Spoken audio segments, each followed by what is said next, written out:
Hi, I'm Gary Chapman, author of The 5 Love Languages, a book I hope you've read. If not, I hope you will read it. I've been involved in marriage and family ministry for over 30 years, trying to help couples do what they want to do, have a good marriage. I really believe that when most people get married, they don't get married to be miserable. I've never met someone who said, I'm going to get married and be as miserable as I can be.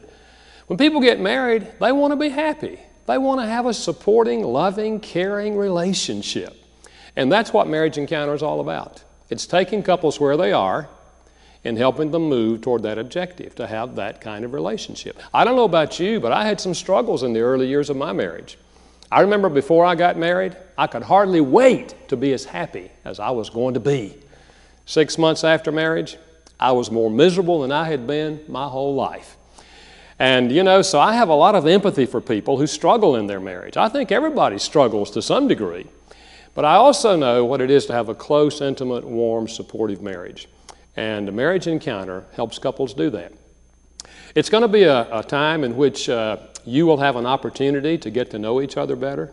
I know some of you think, oh, I know my spouse, we've been married 20 years, But the fact is, we don't know each other many times. And we have struggles over the differences in our relationship. And communication is the process whereby we come together and learn to work as a team. And a Marriage Encounter will help you do that. It's really a wonderful event. I've had the opportunity of speaking at some of Marriage Encounter's national events. This is all over the world, Marriage Encounter is a great movement around the world. It'll be a good investment of your time. Yes, it will take time and energy and effort to do this. But I've found that if you just drift along in your marriage, you will always drift apart. Couples never drift together. We have to work at having a good marriage. I remember once I was in an airport, met a young lady, started talking with her, found out she was engaged. In fact, she was going to visit her fiancé that weekend. She asked me what I did. I said, well, I do marriage enrichment events. She said, what do you do at those things? I said, well, we help people work on their marriage. And this strange look came on her face. And she said, why do you have to work on a marriage? I knew she had never been married because those of us who are married know that marriage has to be worked at. The in-love experience, which brings us to marriage, was not work. That was fun. But once you come down off the in-love high, you have to work on the relationship.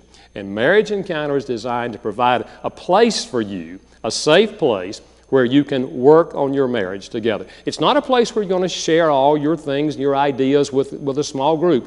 You'll be listening to some presentations in a group. But the two of you will be spending time communicating with each other. Communication is to marriage what breathing is to the body. Without breath, we die. Without communication, a marriage dies. And most of us need a lot of help on the simple art of communication, talking and listening. It sounds simple, but it's not simple. You know it and I know it. We have to learn how to communicate. But if we do, we can build an intimate marriage. And my hope is that this weekend is going to be a fresh beginning for the two of you in your marriage. It'll be a great weekend. I encourage you to attend a Marriage Encounter event as soon as you can.